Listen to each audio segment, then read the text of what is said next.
Hey, what's up guys? This is Kimmerman from Kimmerman Studio. And today, nandito tayo sa Magsaysay, Occidental Mindoro para bisitahin natin yung mga sibuyasan dito. So ayan, mamamasyal tayo. Kasama ko dito si Mama. Ayan, si Madam daw siya, si Tatay, si Tita Kelly, tsaka yung pinsan ko na si Teresa. Ayan, pupunta kami sa Sibuyasan Farm. Ayan, mga sibuyas na nakikita natin dyan. Sibuyasan nila Tita Kelly. Ay, hindi. Ay, kay Teresa pala, kay Teresa. Ayan, bibisitahin natin. Ayun, nakikita mo yung garden na yan. Asaan? Mamaya, Ayun, yun. Nandun daw banda. Sige, pupunta natin. So ito, mabato yung daanan natin dito. At medyo may kainitan din, tsaka kaalikabukan. Ayun yung bahay nila actually. Yan, ano dun. Doon kami nakatira ngayon. And ito, lakarin natin yung farm.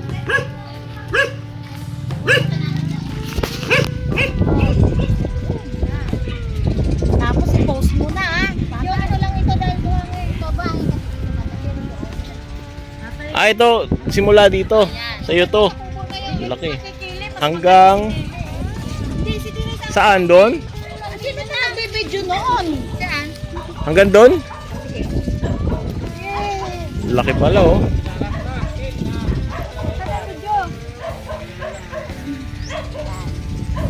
Laki pala oh. So simula doon sa nakita natin hanggang doon sa may kubo na yon. Meron pa yan dito. Ayan. Aba, ang tindi. Laki pala ng farm nitong pinsan ko. Ang mga Pinanser. may pinanser. Ayan yung mga onions, mga sibuyas. So guys, ayan, matindi ang ano dito. Matindi ang kalakalan tsaka pagtatanim dito ng sibuyas, kasi ito yung talagang kinabubuhay ng mga mostly kinabubuhay ng mga tao dito. Aside pa dito, may asinan pa, yung pa farm ng asin. Tapos dito yung mga onions naman. Ayan oh, ang daming ang daming taniman oh. Yan dito. Ayun oh. Bababa daw tayo dun.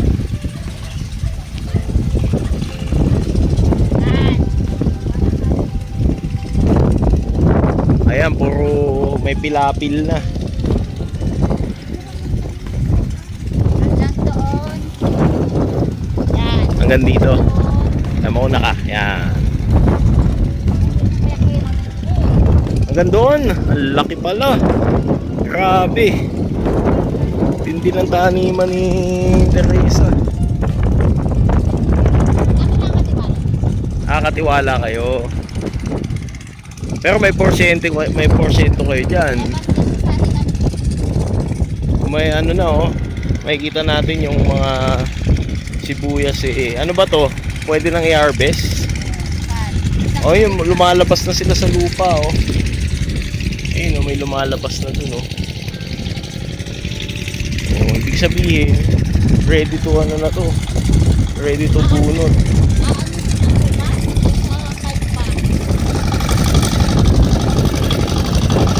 So ayan, meron pa silang irigasyon. Ito, may water pump.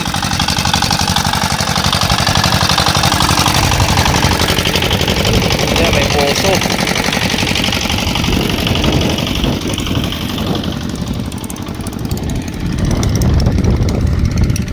Ayun, may pangdilig ng sibuyas.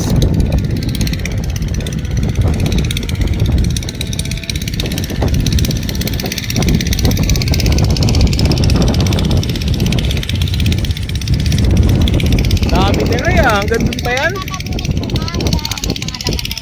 Ayan, kitang-kita na yung mga laman oh. Papabunot na to bukas. Ayan, may ano na nga to. Pwede nang anihin oh. Kasi mga nakatapa na yung kanyang spring leaves. Ah, ganon. Ay, may mga damo yung iba na, oh. Hindi pwedeng bunutin, no? Madadama yung sibuyas mismo. Nasaan siya? Ah, yun, nasa dulo. Dami. Ayun yung asawa ng pinsang ko, nandun.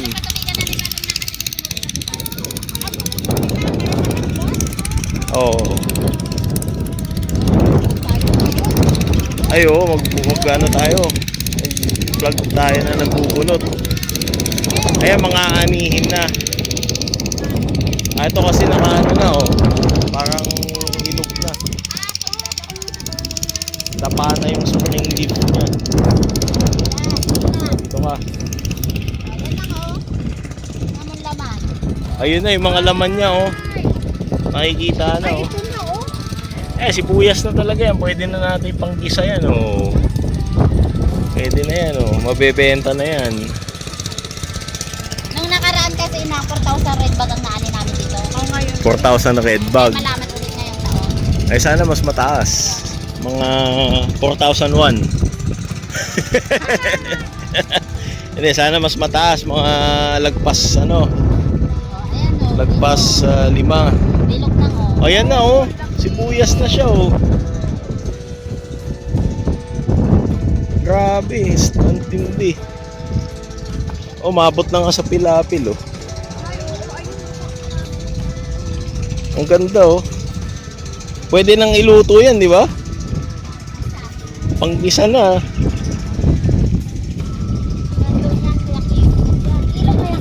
Ah, ilog na to. Ah, kaya pala madali magpatubig. Diyan umihigop ng ano. Op, ingat, ingat. Madulas. Madulas ba? Madulas na. O, dahan-dahan. Ay, naku. Oo, ang hindi ko nakakayanin. Ha? Ay, men ma. Dito tayo daan. Pupunta pa ba tayo ng gilid ng ilog? Ah, sige, tingnan natin. Ayan. Ah, dito. Ayun, nalampasan na natin sa kubo. Mamaya, balik tayo doon. Sinino. Ah, bali, hindi lang pala kayo ang magbubunot. May ibang tao pa. Ah. Yung mga nakabunot na yun, sila rin ang magbebenta. Kami na yung babayaran namin sila. Ah, babayaran nyo yun. Kumbaga, sa amin, sa bayad na. Kunyari yung magbubunot, Ayun, ang dami, oh. na rin pag binili. Ang ganda ng pag nakalutang. Yan mo, laki oh. Uy, Diyos ko po. Oh. Matitignan mo siya. Kaya nga, oh. Sibuyas na talaga, oh. Oo, Uy. nagugulas na ako.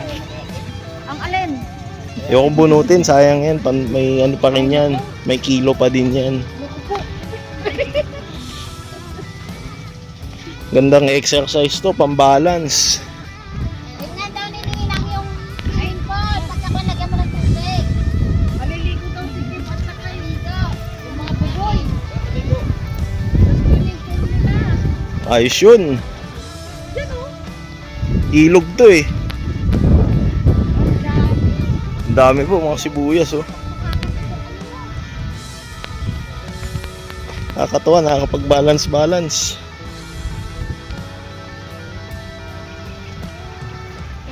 Ilang ektarya ito? Ano ko dadaan? Ah, dito na. Wala, di ko na kaya to. Sige na. Pili ka lang na matigas-tigas. Sasakasaan, kawawa naman yung ano. Punutin na rin.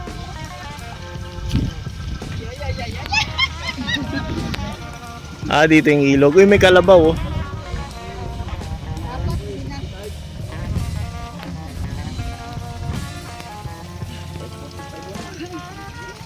Tindi ng mga ano.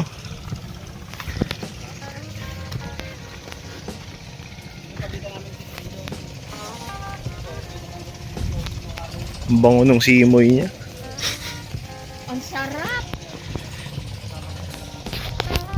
Farm na farm guys, ang bango ng simoy ng lupa tsaka ng ano dito, tanim.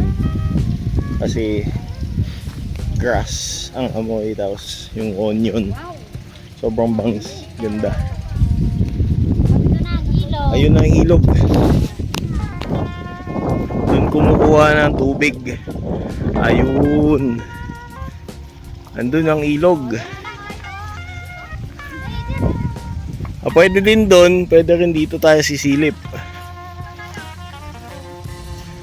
Wala bang ahas dyan? Baka may ahas ah.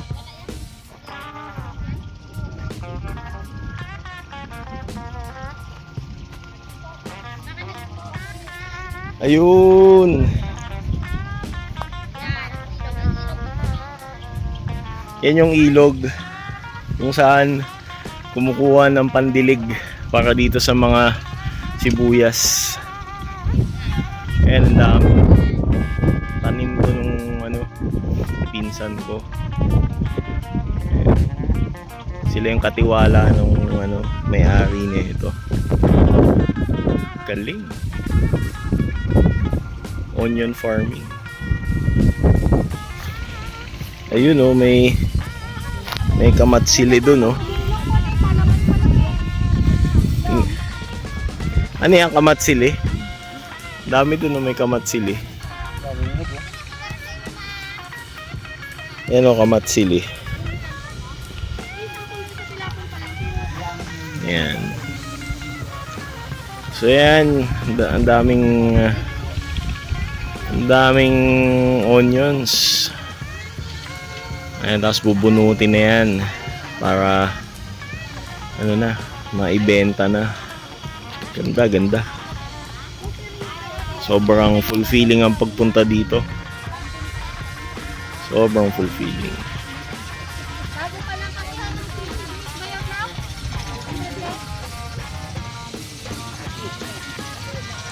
Dito po nun, tabakuan ba po dito? Salted. Salted ang tawag. Tabako ano? Kasi mamamatay ang lupa sa sobrang pait. Ganun ba yung gong? Salty ba yun? Ang tama? Ano yun na? Salte? Ay hindi na siya daw pwede dito. Tabakuan po dito dati. Nasaan yung talong mo? Wala na. Ang tamang-tamang inyog sa kanya.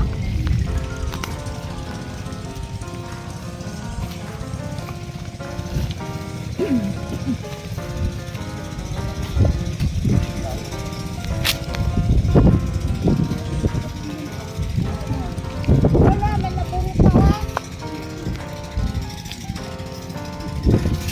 Ayan, may swimming pool pa dito sa gitna ng sibuyasan. Ayan, oh. Ayan, may motor doon, may motor na pang-pump ng tubig. Tapos dito may mga manok. Ayan oh, manok oh.